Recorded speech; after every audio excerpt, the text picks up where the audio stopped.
Hello, বল।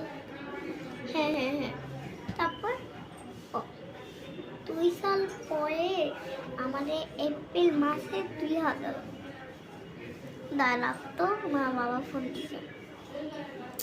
বাপ কি হয়েছে তোমার? এত দিলি গো, এই সময় আমার বইসাল দিতে আমার কিন্তু ভাল লাগে না বাবা। এই সময় না আমার বইসাল দিতে অনেক বহুত তুই আমাকে বইসাল কোনো ঘুরতেই দাও না বাবা। আমি না কি করি বাবা তোমাকে নিয়ে। বাবা তুমি এমনি আমাদের কাউকে আমি যেতে বলো বাবা, যেতে পাবো না বাবা। আমি অনেক সহজ কাজে মানে নিতে হয়েছে না, আমার একটু ভালো লাগে না বাবা। সবাই আচ্ছা রেডি হইতেছি।